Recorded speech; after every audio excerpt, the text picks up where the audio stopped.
Hello everyone. जो आज हम पढ़ने वाले हैं वो है SLM school leadership and management. उसकी फर्स्ट यूनिट पढ़ेंगे कॉन्सेप्ट ऑफ ऑर्गेनाइजेशन। ऑर्गेनाइजेशन से आप लोग क्या समझते हैं? किसी भी चीज़ को ऑर्गेनाइज करना, मतलब उसको एक तरह से प्रॉपर वे में करना। तो सबसे पहले उसका पढ़ते हैं कि कॉन्सेप्ट ऑफ ऑर्गेनाइजेशन इसके अंदर क्या बताया गया।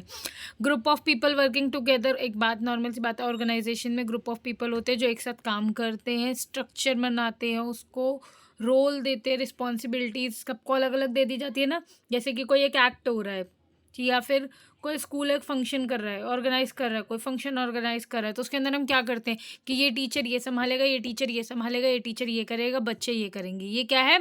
डिफाइन कर दिया कि आपको ये काम है, आपका ये काम है, आपका ये काम है, ये सब। फॉर्मली भी होता है, इनफॉर्मली भी होता है। फॉर्मली कैसे होता है? जो कंपनीज करते हैं। इनफॉर्मली जैसे स्पोर्ट्स टीम और ये सब करते हैं।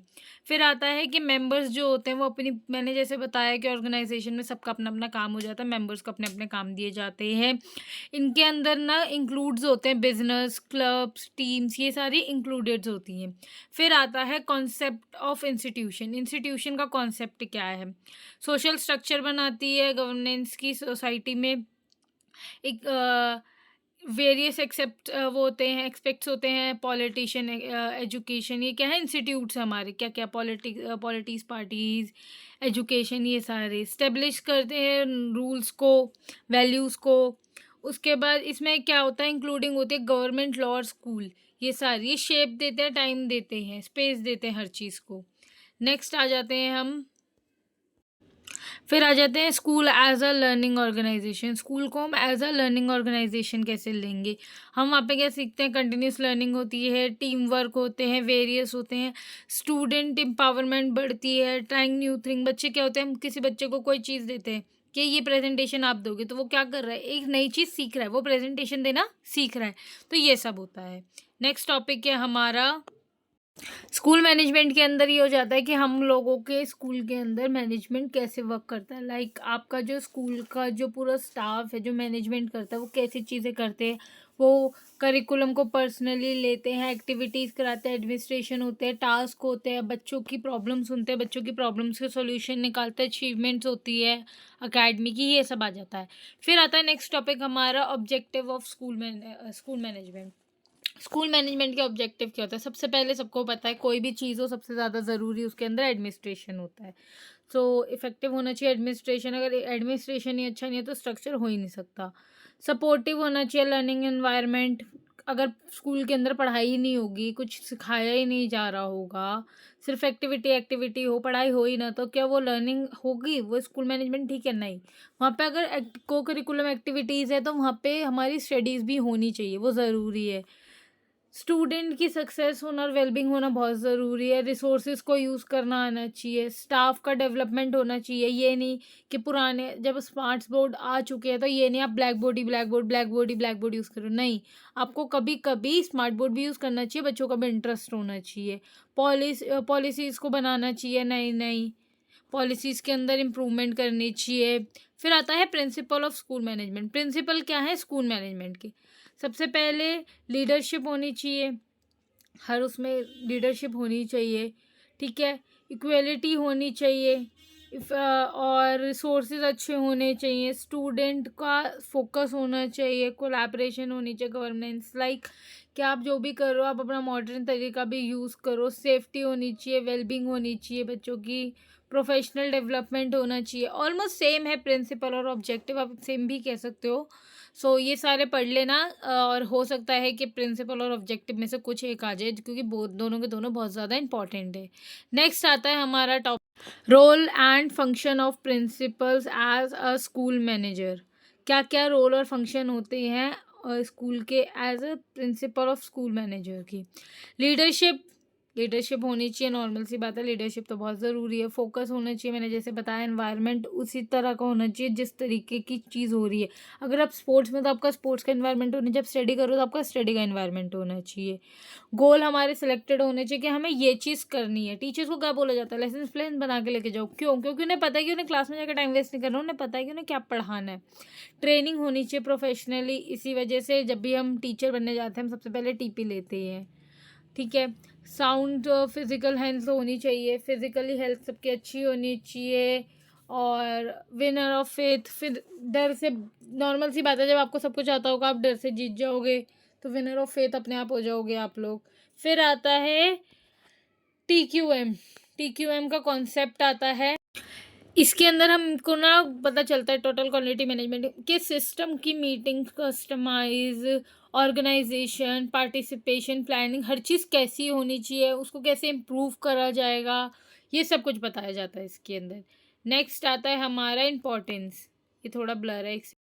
सबसे पहले आता है मेंटली टीचिंग, फोकस होना चाहिए, ट्रेनिंग में एटीट्यूड होना चाहिए, जब कोई टीचर पढ़ा रहा है किसी चीज़ को तो उसका एक पॉजिटिव एटीट्यूड होना चाहिए, इम्प्रूवमेंट होनी चाहिए टीचिंग मेथड में, नॉर्मल सी बात है, आप इम्पॉर्टेंट तो है ये चीज़ कि टीचिंग मेथड में इम्प्रूवमेंट होनी चाहिए। चिल्ड्रन का इन्वायरमेंट जो है वो अच्छा होना चाहिए, करिकुलम्स अच्छे से होने चाहिए, डिसिप्लिन बहुत ज़रूरी है क्लास के अंदर, एजुकेशन और कंटिन्यूसली इम्प्रूवमेंट होनी चाहिए, न्यू न्यू अप्रोचेज़ आनी चाहिए।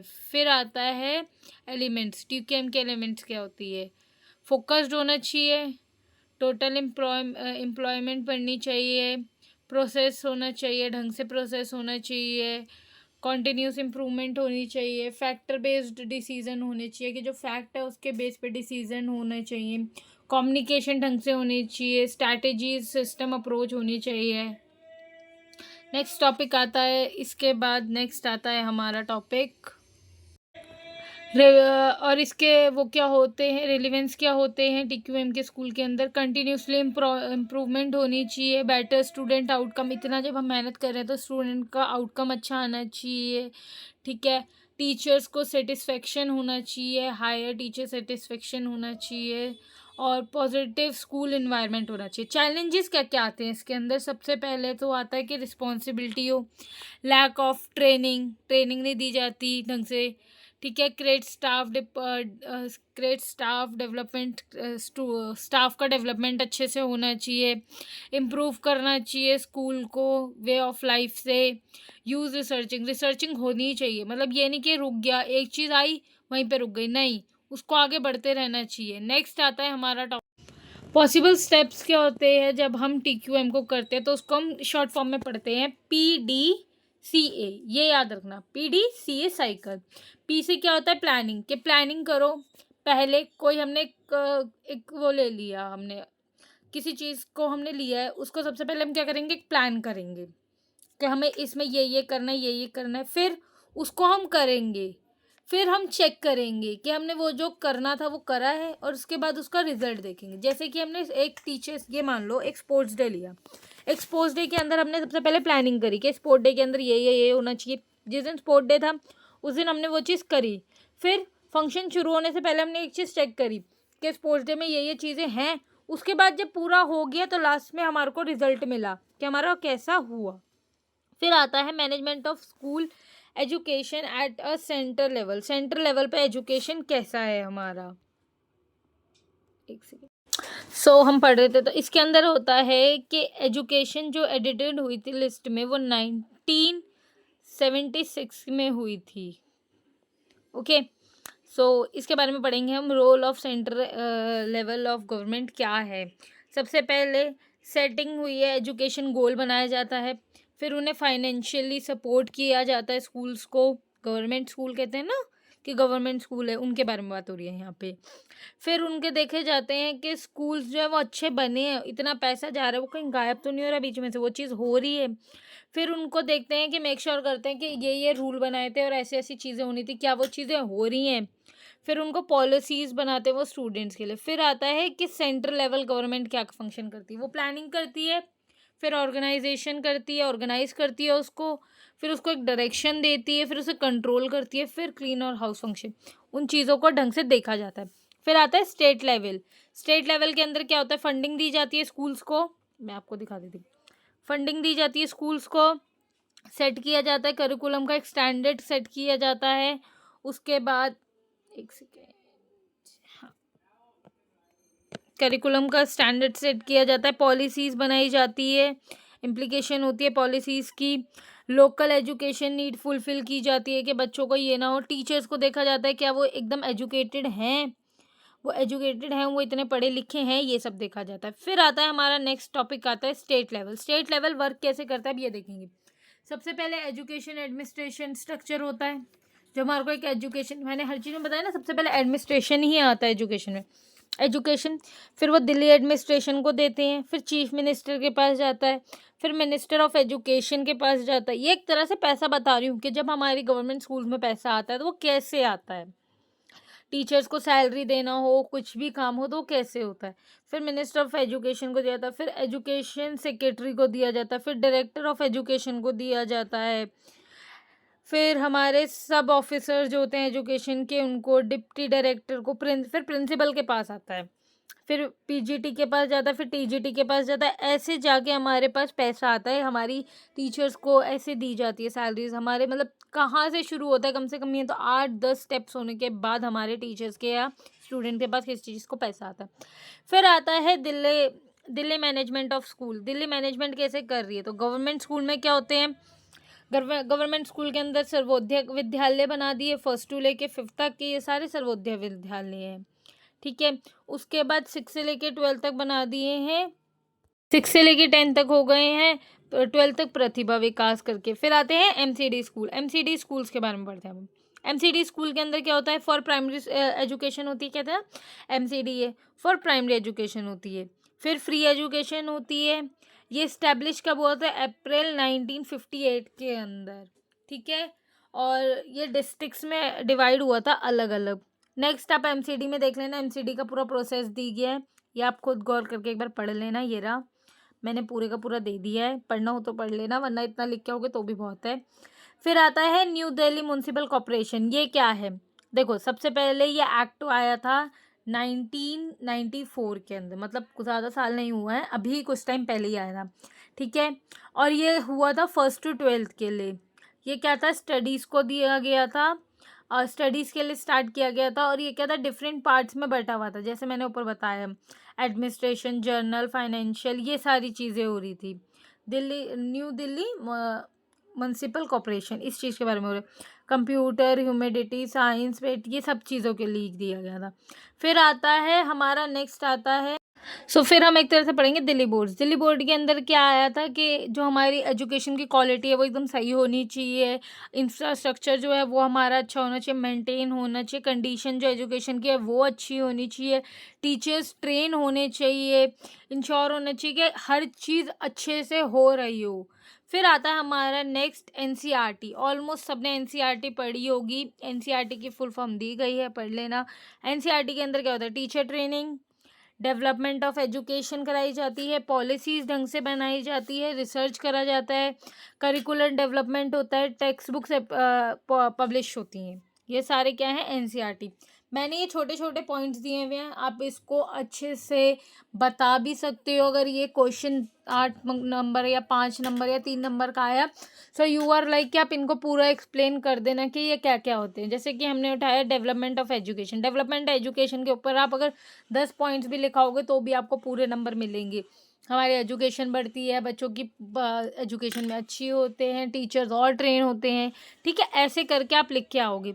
नेक्स्ट आता है एससीईआरटी। एससीईआरटी भी अब जो इस लाइन में उनको तो पता ही होगा एससीईआरटी क्या होता है।